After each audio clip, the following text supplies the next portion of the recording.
Hello friend, अभिवादन स्वीकार। आप सभी लोग अच्छे होंगे। तो दोस्तों आज आप लोगों के समक्ष जो है उत्तराखंड पुलिस आरक्षी के मॉक टेस्ट लेकर के आया हूँ दोस्तों। या तो मॉक पेपर को मैं यहाँ पे आप लोगों के समक्ष सॉल्व करूँगा, जो कि डे बाय डे लगभग रोज़ चलेगा। ये रोज़ 100 क्वेश्चन की एक पीडीएफ आपके समक्ष में सॉल्व करूँगा, जो कि आप लोगों के लिए बेहद ज़्यादा महत्वपूर्ण होने वाली है। तो दोस्तों पूरे वीडियो में मेरे साथ बने रहिए और इस पेपर का आनंद लीजिए, और इसमें से जो महत्वपूर्ण प्रश्नोत्तरी आपको लगती है तो उसको नोट डाउन भी कर सकते हैं। ठीक है दोस्तों। तो मॉक टेस्ट में अगर हम लोग सबसे पहले बात करेंगे यहाँ पे को देखिएगा, जैसा कि आप सभी लोग जानते हैं। पहला प्रश्न है यहाँ पे, निम्नलिखित में से कौन कैबिनेट मिशन का सदस्य नहीं था दोस्तों। ठीक है। तो दोस्तों सबसे पहले तो मैं आप लोगों से एक प्रश्न पूछूंगा कि कैबिनेट मिशन भारत कब आया था। ठीक है। तो दोस्तों कैबिनेट मिशन के सदस्यों की अगर हम लोग बात करते तो इसमें जो है स्टेफोर्ड क्रिप्स, यहाँ पे जो आप लोगों को दिख रहे हैं, स्टेफोर्ड क्रिप्स हो गया, पैथिक लॉरेंस हो गया और एवी अलेक्जेंडर हो गया, तीनों के तीनों क्या थे, कैबिनेट मिशन के सदस्य थे। तो इसमें नहीं था पूछ रहा है, तो इसमें जो आपका सही आंसर हो जाएगा आपका ये क्या हो जाएगा, लॉर्ड माउंटबेटन। क्या हो जाएगा दोस्तों, लॉर्ड माउंटबेटन। उसके बाद आगे बात करेंगे हम लोग यहाँ प्रश्न नंबर 2। यहाँ पर आपसे प्रश्न पूछ रहा है कि भैया इंकलाब जिंदाबाद का नारा, ठीक है, इंकलाब जिंदाबाद का नारा किसने दिया था।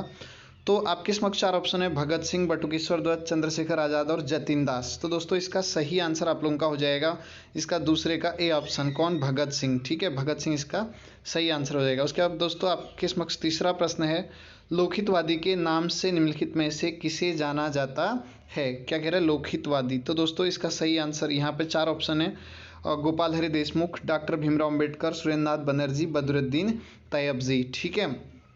तो दोस्तों इसका आपका सही आंसर क्या हो जाएगा, इसे लोकहितवादी के उपनाम से किसे जाना जाता है, गोपाल हरि देशमुख को जाना जाता है। उसके बाद आगे बात करेंगे, चौथा प्रश्न आता है आप लोगों के समक्ष, देखिएगा, समाचार दर्पण के संपादक निम्नलिखित में से कौन थे। तो दोस्तों इसमें जो समाचार दर्पण है उसके जो संपादक थे कौन थे, जेसी मार्समैन। कौन थे, जेसी मार्समैन। और यहाँ पे आप लोग इसमें बी ऑप्शन जेम्स अगस्टस सिक्की, और सी आपका गिरीश चंद्र घोष और रॉबर्ट नाइट। तो यहाँ पे मैं बात करूँगा जेम्स अगस्टस सिक्की।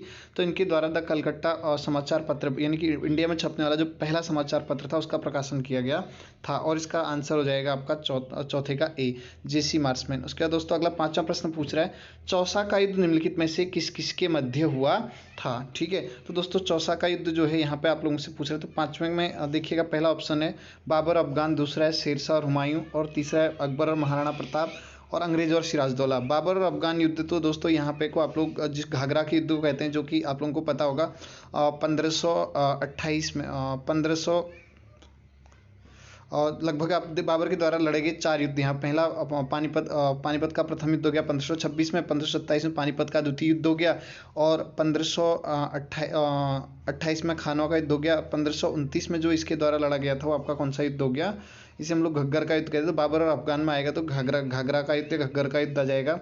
और रही बात बी ऑप्शन, इसमें शेरशाह और हुमायूं है। शेरशाह और हुमायूं की बात करेंगे तो दोस्तों चौसा का युद्ध लड़ा गया था शेरशाह और हुमायूं के मध्य 1539 में लड़ा गया था। ठीक है। तो इसका बी ऑप्शन आपका सही हो जाएगा।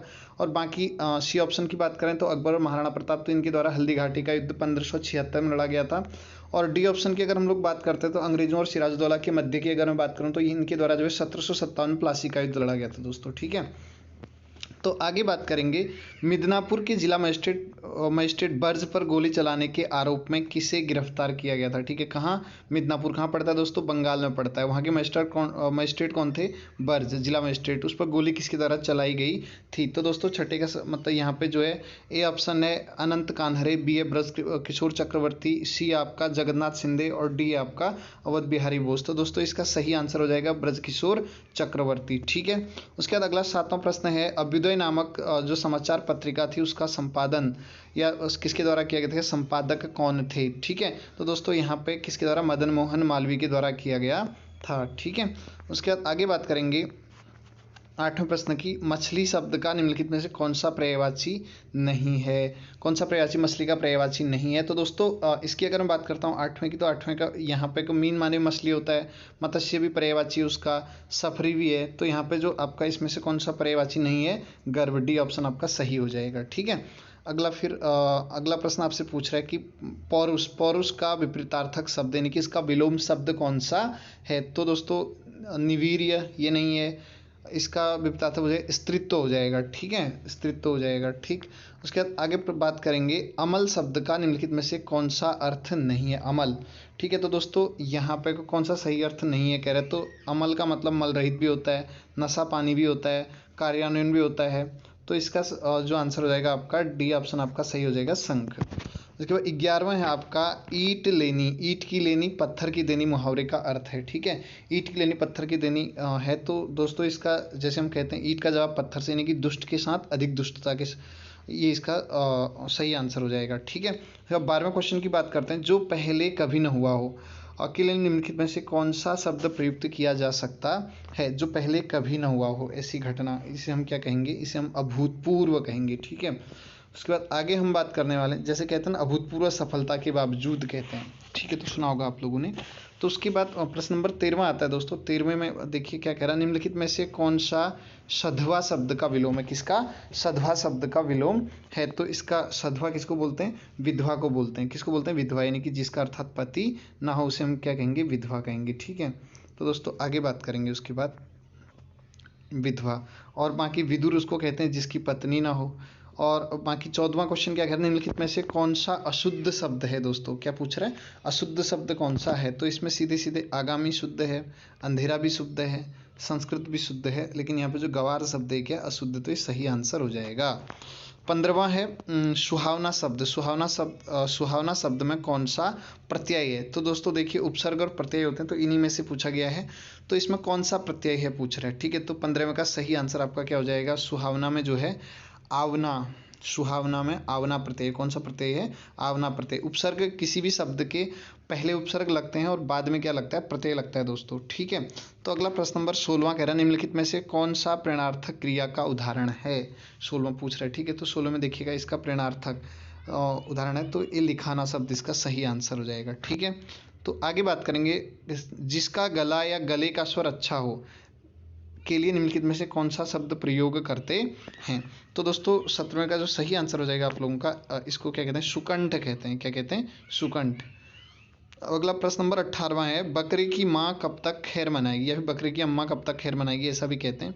दोस्तों इसका क्या होगा, मतलब इसका सही आंसर हो जाएगा आपका यहाँ पे को जो ए ऑप्शन सही है, किसी दिन आपत्ति अवश्य आएगी, यानी कि आपत्ति या विपत्ति अवश्य आएगी, एक दिन तो आती ही है, ठीक है। तो अगला पूछ रहा है 19वां कह रहा है कि संपूर्ण समाज से संबंधित के लिए निम्नलिखित में से कौन सा शब्द प्रयोग करते हैं, संपूर्ण समाज के लिए पूछ रहा है, ठीक है। तो दोस्तों 19वां का सही आंसर हो जाएगा समष्टि मूलक, क्या शब्द हो जाएगा, समष्टि मूलक। अगला है आसन, आसन डोलना, आसन डोलना या आसन डालना मुहावरे का अर्थ है, आसन डोलना मुहावरे का सही अर्थ है। तो दोस्तों 20वें का सही आंसर क्या हो जाएगा आपका, डी ऑप्शन सही हो जाएगा, विचलित होना, क्या होना, विचलित होना। फिर अगला और 21वां क्वेश्चन है, अन्नामलाई पर्वत श्रृंखला का सर्वोच्च शिखर निम्नलिखित में से कहाँ है, मतलब कौन सा है पूछ रहा है, ठीक है। तो दोस्तों अन्नामलाई पर्वत श्रेणी का सर्वोच्च शिखर 21वें का आंसर है। तो दोस्तों ये है जो अन्नामलाई का है, अनाडी, ठीक है, क्या है, अनाडी शिखर है, ठीक है। आगे बात करेंगे, फिर जो है निम्नलिखित में से कौन सा दर्रा श्रीनगर और गिलगिट को जोड़ता है, श्रीनगर और पाकिस्तान, श्रीनगर जम्मू कश्मीर में हो गया, गिलगिट जो है पाकिस्तान का एरिया पीओके में हो गया, तो इन दोनों को कौन सा दर्रा जोड़ता है कह रहा है दोस्तों। तो 22वें का सही आंसर हो जाएगा आपका बी ऑप्शन, कौन सा, बी ऑप्शन, बुर्जिल्ला दर्रा इसको जोड़ता है। उसके बाद 23वां क्वेश्चन आपसे पूछ रहा है कि अरावली श्रेणी का निर्माण निम्नलिखित में से किस युग में हुआ था। तो 23वें का सही आंसर क्या हो जाएगा आपका, आर्कियन एज में हुआ था, कब हुआ था, आर्कियन एज में।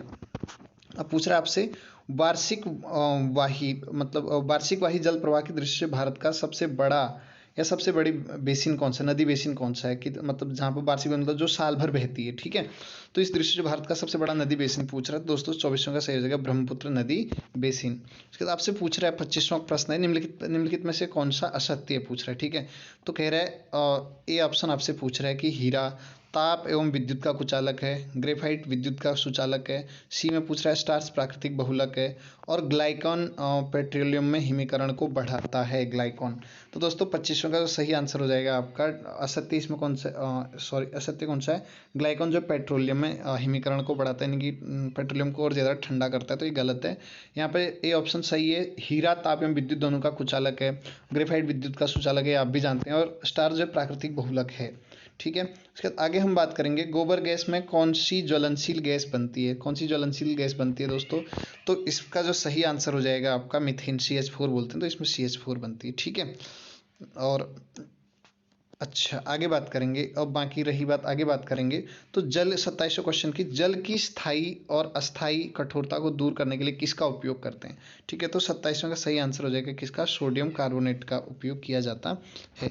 28वां क्वेश्चन पूछ रहा है कि कपड़े धोने के साबुन में किस लवण का उपयोग किया जाता है, किसमें, कपड़े धोने वाले साबुन में किस लवण का उपयोग किया जाता है दोस्तों। 28वें का सही आंसर क्या हो जाएगा, ये सोडियम नामक लवण का प्रयोग किया जाता है। फिर 29वां क्वेश्चन पूछ रहा है आपसे, भील विद्रोह का नेतृत्व निम्नलिखित में से किसके द्वारा किया गया, तो किसके द्वारा, सेवाराम के द्वारा किया गया था। फिर है सचेत शब्द में निम्नलिखित में से कौन सा उपसर्ग है, सचेत शब्द में कौन सा उपसर्ग है। तो सचेत में जो है आप उपसर्ग की अगर हम लोग बात करेंगे तो इसमें जो है 32वें का ए आंसर ठीक है।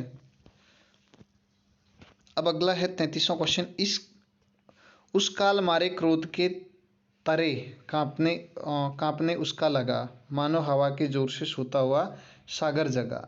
मतलब निम्नलिखित में से कौन सा पद्य है, मतलब पद्य का कौन सा रूप है।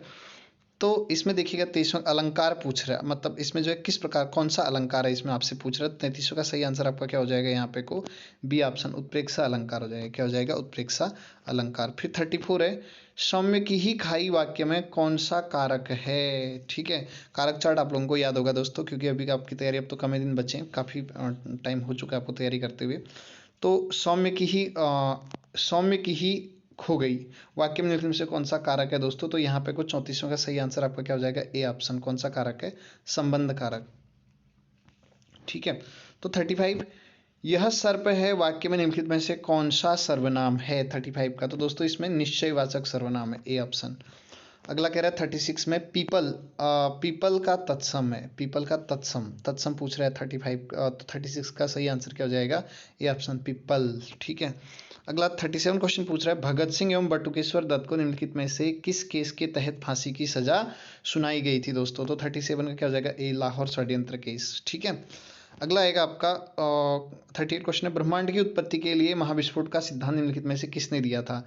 जॉर्ज लेमेंटर और रॉबर्ट वेगनर, डॉक्टर एलन सडेंजा और एलन गुई, निम्नलिखित में से किसके द्वारा दिया गया था। यानी कि ब्रह्मांड की उत्पत्ति जो बिग बैंग का सिद्धांत था, तो बिग बैंग थ्योरी किसके द्वारा दी गई थी। बिग बैंग थ्योरी जो है 38 का क्या हो जाएगा, ए ऑप्शन आपका जॉर्ज लेमेंटर या जॉर्ज लेमेत्रे के द्वारा दी गई थी, ठीक है।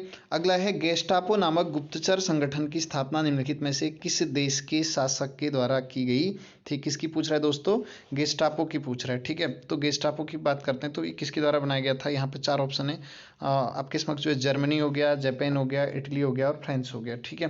तो 39 का सही आंसर आपका क्या हो जाएगा, ए ऑप्शन सही हो जाएगा, क्या हो जाएगा, जर्मनी सही हो जाएगा। उसके बाद आगे बात करेंगे, निम्नलिखित में से कौन सा मौलिक कर्तव्य नहीं है, पॉलिटी का क्वेश्चन है दोस्तों। तो 40 की अगर हम लोग बात करते हैं तो इसमें जो है नहीं है पूछ रहे, ठीक है। तो भारत की अखंडता को अक्षुण्ण रखना ये भी है, देश की रक्षा करें ये भी है, राष्ट्रीय आंदोलन सॉरी ये पूर्व मतलब सॉरी माफ़ी चाहता हूँ, यहाँ पे देखिएगा पहले से निम्नलिखित में से कौन सा नहीं है पूछ रहा है, नहीं है। तो भारत की अखंडता को अक्षुण्ण रखना, ये मतलब अक्षुण्ण बनाए रखना, ये पूरा नहीं, अपने आप में कंप्लीट नहीं है। और क्या कहते हैं, देश की रक्षा करें और राष्ट्रीय आंदोलन उच्च आदरण हृदय में संजोए रखें, ठीक है। तो इसमें नहीं है, स्मारकों नहीं है कि अगर मैं बात करता हूँ तो यहाँ पे सॉरी माफ़ी चाहता हूँ, इसमें थोड़ा गड़बड़ा गया हूँ। तो इसमें सीधे सीधे मैं ऑप्शन पर आता हूँ, नहीं है मैं जो स्मारकों एवं भवनों की रक्षा करें, ठीक है। तो उसके बाद हम लोग आगे बात करेंगे नीति आयोग या नीति आयोग के क्या उद्देश्य हैं, ठीक है। तो 41 का जो सही आंसर हो जाएगा दोस्तों आपका डी ऑप्शन सही हो जाएगा, कौन सा, डी ऑप्शन, सब उपयुक्त सभी। कहने का मतलब राज्यों की सक्रिय भागीदारी और साझा दृष्टिकोण विकसित करना, सहयोगात्मक संघवाद को बढ़ाना, ग्राम स्तर पर विश्वसनीय योजना तैयार करना। अगला क्वेश्चन है इकोनॉमिक्स का, मुद्रास्फीति से आशय है, ठीक है। मुद्रास्फीति किसे कहते हैं दोस्तों। तो 42 क्वेश्चन में मुद्रास्फीति का मतलब होता है कीमतों में अत्यधिक वृद्धि हो जाना, ठीक है, इसे कहते हैं। तो आगे जो है आगे बात करेंगे, भारत में कृषि को वित्त देने वाली संस्था कौन सी है। तो दोस्तों इसमें जो है, जो इसका कृषि वित्त के लिए नाबार्ड, NABARD नाबार्ड इसका हो जाएगा। और नाबार्ड की स्थापना 12 जुलाई 1982 को हुई थी दोस्तों, ध्यान रखिएगा। फिर अगला कह रहा है भारत में सेवा कर किस समिति की सिफारिश पर लागू हुआ था। जो जीएसटी यहाँ पे लागू, गुड्स एंड सर्विस टैक्स लागू होता है दोस्तों। तो दोस्तों क्वेश्चन बनता है आपके लिए यहाँ पे, भारत में गुड्स एंड सर्विस टैक्स यानी कि जीएसटी कब लागू हुआ था। ठीक है, तो दोस्तों 44 का सही आंसर हो जाएगा, मतलब ये आपके लिए क्वेश्चन, इसका आंसर दीजिएगा। लेकिन जो भारत में जीएसटी लागू किया गया था, राजा जी चलैया समिति के द्वारा यहाँ पे लागू किया जाता है। ठीक है, फिर अगला क्वेश्चन आता है, ये कह रहा है भैया किसी कार्य में आवश्यकता से अधिक लोग लगे हुए, आवश्यकता से अधिक लगे हुए लोगों की तकनीकी रूप से मतलब किस बेरोजगारी के अंतर्गत रखा जाता है। तो इसमें क्या कहते हैं, इस बेरोजगारी को प्रच्छन्न बेरोजगारी के नाम से जानते हैं। कौन सी बेरोजगारी, प्रच्छन्न बेरोजगारी के नाम से जानते हैं। इसमें क्या होता है कि जैसे किसी काम को करने के लिए मात्र 10 लोगों की आवश्यकता होती है, लेकिन उसको जो है 20 लोग मिल करके करते हैं, तो ये क्या कहलाती है, प्रच्छन्न बेरोजगारी कहलाती है। ये भी बेरोजगारी का एक भयंकर रूप है दोस्तों। ठीक है, उसके बाद दोस्तों आगे पूछ रहा है आप लोगों से 46 क्वेश्चन, ऑप्शन ब्लैक बोर्ड संबंधित है, यानी कि ऑप्शन ब्लैक बोर्ड जो है किससे संबंधित है। तो दोस्तों ऑप्शन ब्लैक बोर्ड जो है प्राथमिक शिक्षा से संबंधित है, और ऑप्शन ब्लैक बोर्ड जो है किस वर्ष लागू किया गया था। ठीक है, किस वर्ष लागू किया गया था, ये आप लोगों के लिए क्वेश्चन है। आंसर जो है कमेंट सेशन में लिखिएगा। ठीक है, तो अगला क्वेश्चन नंबर 47 है, भारत में महिला समृद्धि योजना शुरू हो गई थी, यानी कि भारत में महिला समृद्धि योजना किस वर्ष शुरू हुई थी। तो दोस्तों इसका ऑप्शन ए सही है। कब हुई थी, ऑप्शन ए 1993 में। ठीक है, उसके बाद बात करेंगे शिक्षा के अधिकार को निम्नलिखित में से किस संविधान संशोधन द्वारा मूल अधिकार में शामिल किया गया था। शिक्षा के अधिकार को, तो दोस्तों आप लोगों को पता है 86 सीए मतलब 66वां संविधान संशोधन अधिनियम 2002 के द्वारा भारतीय संविधान के अनुच्छेद 21A में इसको जोड़ दिया गया था। ठीक है, बार बार क्वेश्चन पूछता है, बहुत महत्वपूर्ण सीरीज है, इसको देखना मत भूलिए, पूरा देखिएगा। अगला पूछ रहा है दोस्तों, अल्पसंख्यक वर्गों को शिक्षण संस्थाओं को स्थापित करने का मूल अधिकार निम्नलिखित में से किस अनुच्छेद में दिया गया है। तो दोस्तों ये अनुच्छेद आपका किस में दिया गया, 40 मतलब ये आपका जो 49 का सही आंसर हो जाएगा, अनुच्छेद 30 में ये दिया गया है। ठीक है, अब अगला पूछ रहा है क्वेश्चन नंबर 50, भारत का महान्यायवादी राष्ट्रपति द्वारा निर्देशित विषयों पर भारत सरकार को सलाह देगा, यह उपबंध निम्नलिखित में से किस अनुच्छेद के अंतर्गत है। ठीक है, यानी कि महान्यायवादी सलाह देता है, इसका उपबंध जो भारतीय संविधान के किस अनुच्छेद में किया गया। तो दोस्तों 50 का क्वेश्चन आंसर क्या हो जाएगा, आर्टिकल 76 से 2 में, क्योंकि महान्यायवादी पद का सृजन 76 के अकॉर्डिंग किया गया है। तो दोस्तों 76(2) में इसके बारे में विस्तृत रूप से बताया गया है। ठीक है, आगे 51 क्वेश्चन, निम्नलिखित में से कौन सा राज्य भारतीय महिला हॉकी है यहाँ पर हॉकी टीम का प्रायोजक अगले 10 वर्षों तक होगा। तो दोस्तों इसका सही आंसर हो जाएगा ए ऑप्शन ओडिशा। ठीक है, आगे बात करेंगे 47वीं राष्ट्रीय महिला शतरंज चैंपियनशिप 2022 के अनुसार निम्नलिखित में से कौन सा मतलब कौन सी खिलाड़ी विजेता रही, कौन जीता। ठीक है, किसके द्वारा जीता गया था। तो 52 का सही आंसर क्या हो जाएगा, सी ऑप्शन दिव्या देशमुख के द्वारा जीता गया था। ठीक है, अब पूछ रहा क्वेश्चन, ऑस्कर पुरस्कार 2022 में निम्नलिखित में से किस फिल्म को पुरस्कार दिया गया था। ठीक है, किस फिल्म को पुरस्कार दिया गया था ऑस्कर का। तो दोस्तों 53 का सही आंसर ए कोड़ा। ठीक है, आगे अगला क्वेश्चन आएगा, हाल ही में विश्व के सबसे बड़े हर्बल पार्क का उद्घाटन किस राज्य में किया गया है। ठीक है, तो किस राज्य में किया गया, 53 का जो है ए मतलब 53, हाँ यहाँ पे को देखेंगे 53 देखिए इसमें थोड़ा सा मुझे डाउट है क्वेश्चन में, इसको मैं बाद में करा दूंगा। ठीक है, इसको मैं कमेंट सेशन में इसका आंसर दे दूंगा आपके।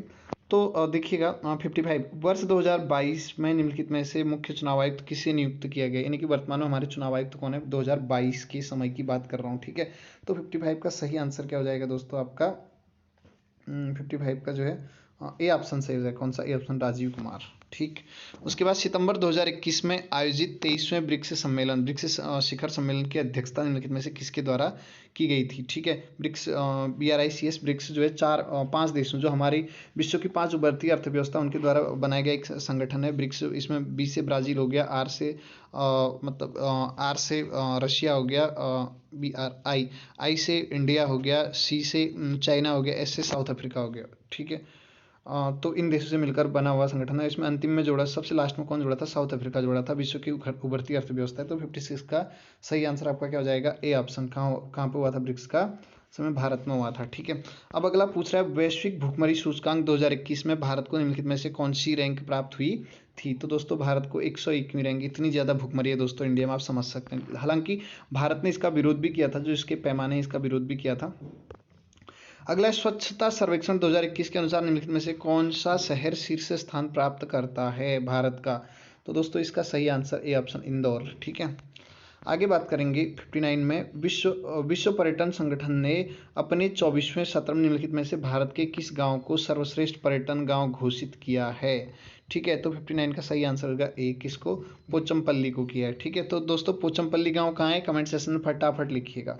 क्वेश्चन नंबर 60, राज्य खाद्य सुरक्षा सूचकांक 2021 में भारत के बड़े राज्यों की श्रेणी में निम्नलिखित में से कौन सा शीर्ष स्थान पर है। मतलब बड़े राज्यों की श्रेणी में बड़े राज्यों की श्रेणी में यानी कि जो सबसे बड़े राज्य हैं, तो शीर्ष में कौन है आपसे पूछ रहा है, तो 60 का सही आंसर हो जाएगा ए, गुजरात आ जाएगा। ठीक है, नेक्स्ट है, उत्तराखंड राज्य की द्वितीय राजकीय भाषा निम्नलिखित में से कौन है। तो दोस्तों यहाँ पर सॉरी माफ़ी चाहता हूँ, ये उत्तर प्रदेश की है, संस्कृत है। ठीक है, फिर आगे बात करेंगे, केंद्रीय वन अनुसंधान संस्थान निम्नलिखित में से कहाँ पर स्थापित है। तो दोस्तों देहरादून में अवस्थित है।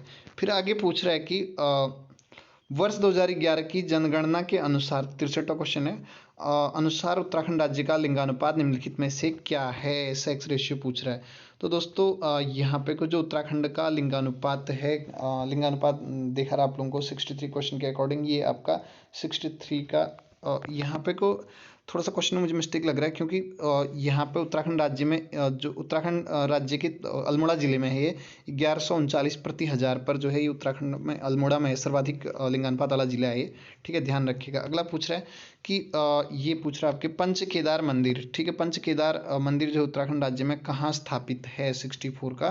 तो दोस्तों 64 का सही आंसर क्या हो जाएगा, ए, कहाँ पे को, मतलब ये गढ़वाल में, प्रॉपर गढ़वाल इसका आंसर हो जाएगा। उसके बाद आगे बात करते हैं, उत्तराखंड राज्य की पहली आईटी एकेडमी निम्नलिखित में से कहाँ स्थापित की जाएगी, 65 का। दोस्तों कहाँ पे को, हल्द्वानी में आईटी एकेडमी बनाई जाएगी। ठीक है, फिर कह रहा है 2021 का शौर्य पुरस्कार उत्तराखंड राज्य के किस नागरिक को मतलब प्रदान किया गया था। शौर्य पुरस्कार कब का, 2021 का पूछ रहा है दोस्तों। ठीक है, तो 66 का सही आंसर हो जाएगा, मेजर विभूति ढोंडियाल को किया गया था। अगला, वर्ष 2021 में महिला हॉकी खिलाड़ी वंदना कटारिया, जिन्हें अर्जुन पुरस्कार से सम्मानित किया, निम्नलिखित में से किस राज्य से संबंधित हैं। तो जो वंदना कटारिया है, वंदना कटारिया जो उत्तराखंड राज्य से संबंधित हैं। इसका जो 67 का है, ये आप लोग क्या कीजिएगा, याद रखिएगा। ठीक है, फिर कह रहा है वर्ष 2021-22 में उत्तराखंड राज्य का बजट निम्नलिखित में से कितना है। तो उत्तराखंड राज्य का जो बजट है दोस्तों 68 का, ए ऑप्शन सही हो जाएगा। ठीक है, ये हो जाएगा आपका 57,400.32 करोड़ रुपया हो जाएगा। ठीक है, अगला 69 पूछ रहा है, ई गवर्नेंस राज्यों की श्रेणी में राष्ट्रीय स्तर पर हिमालयी राज्यों में प्रथम पुरस्कार किसको दिया गया है। ठीक है, राष्ट्रीय हिमालयी राज्यों में प्रथम पुरस्कार किसको दिया गया है, मतलब तो भैया ये जो पुरस्कार दिया गया 69 का जो सही आंसर है, बी ऑप्शन रुद्रप्रयाग को। ठीक है, अगला कह रहा है उत्तराखंड राज्य में जैविक कृषि को प्रोत्साहित करने के लिए जैविक कृषि अधिनियम कब लागू किया गया। दोस्तों महत्वपूर्ण क्वेश्चन है, तो इसमें देखिएगा 70 का जो आंसर हो जाएगा आपका, बी ऑप्शन सही है, वर्ष 2019 में। ठीक है, फिर आपका 71 है, उत्तराखंड मानव विकास रिपोर्ट 2019 के अनुसार राज्य की जीवन प्रत्याशा निम्नलिखित में से कितनी है। तो दोस्तों इसका आंसर हो जाएगा, इसका आपका सी ऑप्शन कितना है, 72 आपका सही आंसर है। उसके बाद आगे बात करेंगे क्वेश्चन नंबर 73 की, निम्नलिखित में से कौन हिमालय की सबसे प्राचीनतम श्रेणी है, सबसे प्राचीन श्रेणी आपसे पूछ रहा है। तो दोस्तों इसमें जो दी गई है 73 का सही आंसर है, ए, जास्कर श्रेणी। ठीक है, जास्कर श्रेणी आपकी सबसे प्राचीनतम श्रेणी। उसके बाद 74 क्वेश्चन है, उत्तराखंड के देवप्रयाग में निम्नलिखित में से किन नदियों का मिलन होता है। देवप्रयाग में, तो देवप्रयाग में क्या होता है, भागीरथी और अलकनंदा का मिलन होता है, और यहाँ से जो है भागीरथी, यहाँ पे भागीरथी को जो है क्या कहते हैं, यहाँ पर सास बहू का संगम कहा जाता है। भागीरथी को सास और अलकनंदा को बहू कहा जाता है, और यहीं से जो गंगा को राष्ट्रीय, मतलब जो हमारी राष्ट्रीय नदी है गंगा, इसको जो गंगा नदी के नाम से जाना जाता है संयुक्त रूप से। ठीक है, आगे बात करेंगे, निम्नलिखित में से 9 कोनों की झील के नाम से जाना जाता है। तो ये नौकुचिया ताल हो गया। फिर आगे आपसे कह रहे हैं मनसा देवी मंदिर निम्नलिखित में से किस ताल के निकट है। दोस्तों मनसा देवी मंदिर। ठीक है, 76 क्वेश्चन का जो मनसा देवी मंदिर आपका डी कहाँ पे, बिरो ताल बोलते हैं वहाँ पे। अब अगला है आपका 77, निम्नलिखित में से कौन सा ताल नीले रंग के कमल के लिए प्रसिद्ध है। दोस्तों तो जो नीले रंग के कमल खिलते हैं वो किस ताल में खिलते हैं, ये आपसे पूछ रहा है। तो ये बासुकी ताल में खिलते हैं। तो दोस्तों कमेंट सेक्शन में लिखिएगा बासुकी ताल उत्तराखंड के किस जनपद में अवस्थित है। ठीक है, आगे पूछ रहा है उत्तराखंड राज्य का सर्वाधिक वन क्षेत्रफल वाला जिला कौन सा है। सबसे ज्यादा वन क्षेत्र, प्रतिशत नहीं पूछ रहा बल्कि आपसे क्या पूछ रहा है, वन क्षेत्रफल पूछ रहा है। तो इसका आपका पौड़ी आ जाएगा, प्रतिशत पूछेगा तो आपका नैनीताल आंसर है। ठीक है, तो आगे देखेंगे इसमें नंदा देवी बायोस्फीयर, ठीक है, नंदा देवी बायोस्फीयर रिजर्व उत्तराखंड राज्य में किन जिलों में फैला है, नंदा देवी की बात करेंगे तो जो नंदा देवी बायोस्फीयर है ये जो है आपका क्या हो जाएगा, चमोली और पिथौरागढ़ में फैला हुआ है, ठीक है। आगे बात करेंगे सरसों का सर्वाधिक उत्पादन उत्तराखंड के किस जिले में होता है, ठीक है, सरसों के लिए कौन फेमस है दोस्तों, यहाँ पे 80 क्वेश्चन का सही आंसर हो जाएगा ए ऑप्शन, कौन सा, ऊधम सिंह नगर, यहाँ पे सरसों बहुत ज़्यादा उत्पादित किया जाता है। अगला कह रहा है उत्तराखंड के किस जिले में टंगस्टन की उपलब्धता, टंगस्टन की प्राप्ति की जाती है, विद्युत उपकरण बनाने में काम आता है दोस्तों, तो इसका सही अल्मोड़ा, कहाँ से, अल्मोड़ा से क्या किसकी प्राप्ति हो, टंगस्टन की। अब आगे प्रश्न पूछ रहा है 82 गौरा देवी कन्या धन योजना का लाभ निम्नलिखित में से किसे दिया जाएगा, ठीक है, गौरा देवी कन्या धन योजना तो आप लोगों को पता होगा, आप लोगों कई लोगों को मिला भी होगा, तो इसका है 12वीं कक्षा उत्तीर्ण करने वाली छात्रा को, ठीक है, के पश्चात आगे पूछ रहा है गौरा देवी कन्या धन योजना का लाभ निम्नलिखित से चलो ये क्वेश्चन सॉरी माफी चाहते हैं 2 बार आ गया है, इसके लिए टेक्निकल मिस्टेक है। फिर क्वेश्चन नंबर 83 उत्तराखंड वृद्धावस्था पेंशन योजना के लिए निम्नलिखित में से किसे या किन्हें इसका पात्र माना जाता है, वृद्धावस्था पेंशन के लिए दोस्तों, ठीक है। तो दोस्तों 83 क्वेश्चन का जो सही आंसर हो जाएगा आप लोगों का ये जो है आपका डी ऑप्शन, उपयुक्त सभी, यानी कि 60 वर्ष से अधिक आयु होनी चाहिए, व्यक्ति होना चाहिए और लाभार्थी जो है बीपीएल परिवार का होना चाहिए, मासिक आय जो है उसकी 4000 से अधिक नहीं होनी चाहिए और ये सब तो उपयुक्त सही इसका सही हो जाएगा, ठीक है। आगे देखिएगा मुख्यमंत्री अल्पसंख्यक मेधावी बालिका प्रोत्साहन योजना के अंतर्गत बालिकाओं को प्रोत्साहन देने हेतु कितनी राशि प्रदान की जा रही है, तो दोस्तों 84 का सही आंसर हो जाएगा आप लोगों का ए ऑप्शन, कौन सा, 25,000 की राशि दी जाती है। फिर आगे क्वेश्चन आएगा आपका कह रहा है कि उत्तर प्रदेश पुनर्गठन विधेयक 2000 को जो है किस राष्ट्रपति ने अपनी स्वीकृति, निम्नलिखित में से किस राष्ट्रपति ने अपनी स्वीकृति दी थी, तो दोस्तों इसका 85 का सही आंसर आप लोगों का हो जाएगा बी, कौन सा, KR नारायणन के द्वारा। अब 86 देखेंगे निम्नलिखित में से उत्तराखंड का कौन सा जिला है, यहाँ पे टेक्निकल मिस्टेक, जिला पड़िएगा, जिला नेपाल की सीमा को स्पर्श नहीं करता, तो देखिएगा अल्मोड़ा नहीं करता है, अल्मोड़ा तो किसी को नहीं करता है और देहरादून भी नहीं करता है, हरिद्वार भी नहीं करता, दोस्तों इसका सही आंसर आपका पिथौरागढ़ हो जाएगा, ठीक है। अब 87 है उत्तराखंड राज्य के किस जिले की अधिकतम किस जिले की अधिकतम सीमा उत्तर प्रदेश से लगती है, तो दोस्तों इसका सही आंसर हो जाएगा आप लोगों का 87 का ये डी ऑप्शन, कौन सा, ऊधम सिंह नगर सही हो जाएगा, ठीक है। फिर आगे कह रहा है जिला आपदा प्रबंधन प्राधिकरण की अध्यक्षता निम्नलिखित में से किसके द्वारा की जाती है, जिला आपदा प्रबंधन पूछ रहा है दोस्तों, तो 88 का सही आंसर क्या हो जाएगा, ए, जिले के जिलाधिकारी के द्वारा, ठीक है। फिर अगला 89 पूछ रहा है केंद्र या तथा राज्यों के बीच राजस्व वितरण के बारे में किस संविधान संशोधन में व्यापक परिवर्तन किए गए थे या किसके द्वारा व्यापक परिवर्तन किए गए थे, तो दोस्तों 89 का सही आंसर हो जाएगा ए के, कौन सा, ए 80 80 CA, ठीक है, यानी कि 80 कॉन्स्टिट्यूशनल अमेंडमेंट। तो दोस्तों 80वां संविधान संशोधन किस वर्ष हुआ था, कमेंट सेशन में लिख के बताइए। आगे अब आता है 89 क्वेश्चन के बाद 90 क्वेश्चन, निम्नलिखित में से कौन 15वें वित्त आयोग के सदस्य नहीं है दोस्तों, ठीक है, आपसे पूछ रहा है, तो यहाँ पे को 90 क्वेश्चन का आंसर यहाँ पे को जो है डॉक्टर अनूप सिंह हैं, डॉक्टर अशोक लाहिड़ी हैं, अरविंद मेहता हैं, तो दोस्तों इसका रघुराम राजन नहीं है, ठीक है। RBI के गवर्नर से इस्तीफा दे दिया था इनके द्वारा। तो नीति आयोग कब से अस्तित्व में आया है आपसे पूछ रहा है दोस्तों, तो नीति आयोग जो है जनवरी 2015 से अस्तित्व में आया, ठीक है। उसके बाद बात करेंगे भारत में नियोजित आर्थिक विकास का प्रारंभ किस माध्यम से किया गया है, नियोजित आर्थिक विकास का प्रारंभ जो है किस माध्यम से किया गया, 92 क्वेश्चन आपसे पूछ रहा है, तो दोस्तों 92 का सही आंसर आप लोगों का हो जाएगा यहाँ पे को बी ऑप्शन, किसकी, राज्यों से, ठीक है।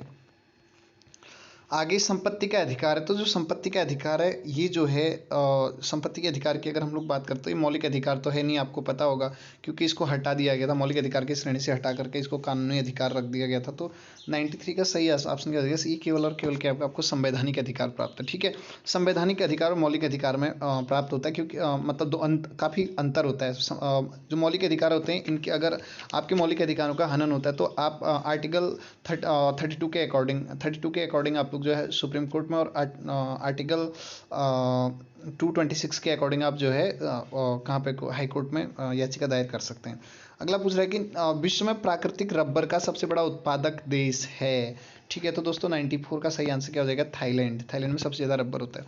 आप कह रहे हैं रोलेक्ट एक्ट निम्नलिखित में से किस वर्ष पारित हुआ, ठीक है, रोलेक्ट एक्ट की बात कर रहे हैं, तो रोलेक्ट एक्ट की बात करते हैं तो किस वर्ष पारित होता है दोस्तों, 95 का सही आंसर आपका हो जाएगा ए ऑप्शन, 1919 में, ठीक है। रोलेक्ट एक्ट के विरोध में जो है जलियांवाला बाग हत्याकांड हुआ था, आप लोगों को पता होगा, जब लोग आंदोलन कर रहे थे। आगे बात करेंगे 96 क्वेश्चन की। तो सौर परिवार में उपसौर से क्या तात्पर्य। तो दोस्तों आप लोगों ने पढ़ा होगा 96 को, मतलब उपसौर और अपसौर तो पढ़े होंगे। तो इसमें जो है जब क्या होता है, पृथ्वी की सूर्य से अधिकतम दूरी होती है तो उसको हम क्या कहते हैं, उसको हम लोग जो है अपसौर के नाम से जानते हैं दोस्तों। और जो जब सबसे नज़दीक होता है तो उसे हम लोग क्या कहते हैं, उसे जो है उपसौर कहते हैं। तो दोस्तों अपसौर किस तिथि को होता है ये आप लोग कमेंट सेक्शन में लिखिएगा, ठीक है। अब अगला कह रहे हैं भूपटल पर सर्वाधिक पाए जाने वाला पदार्थ कौन सा है दोस्तों 97 का। तो इसका सही आंसर हो जाएगा ए। भूपटल पर पाए जाने वाला 97 का सही आंसर हाँ ए जो है ऑक्सीजन हो जाएगा, ठीक है। आगे बात करते हैं दक्षिण अमेरिका महाद्वीप में निम्नलिखित में से स्थलरुद्ध देश है। स्थलरुद्ध का मतलब होता है चारों तरफ से स्थल है, स्थल है, किसी भी जो है समुद्र को नहीं छूता है, मतलब किसी भी समुद्र को ये छूता नहीं है, समुद्र से उसकी सीमा नहीं लगती, तो उसे हम क्या कहते हैं, स्थलरुद्ध देश कहते हैं। तो दोस्तों 98 का सही आंसर क्या हो जाएगा आपका, डी ऑप्शन, ठीक है। 90 डी ऑप्शन बोलीविया, ठीक है। आगे बात करते हैं विश्व का सर्वाधिक डाकघर वाला देश है। तो इसमें भारत में विश्व में सर्वाधिक डाकघर कहाँ है, भारत में। अगला इसे जो है फैशन की नगरी कहते हैं, तो पेरिस को कहते हैं। तो दोस्तों इस वीडियो को पूरा देखने के लिए आप सभी लोगों का बहुत बहुत धन्यवाद। इस अंत में आप ये आंसर की आप लोगों को दी गई है, इस आंसर की को आप स्क्रीनशॉट मार सकते हैं और इस वीडियो को आप पूरा देखिएगा। और ये आप लोगों के लिए महत्वपूर्ण वीडियो है। काफ़ी सारे क्वेश्चन इस पेपर मतलब इस मॉक से आप लोगों को जो है मिल सकते हैं, आपके एग्जाम में फंस सकते हैं। तो दोस्तों इस वीडियो को पूरा देखने के लिए आप सभी लोगों का बहुत बहुत धन्यवाद। अब अगला वीडियो हम जो है कल अपलोड करेंगे। पूरे वीडियो की सीरीज़ में आप लोग हमारे साथ बने रहिएगा।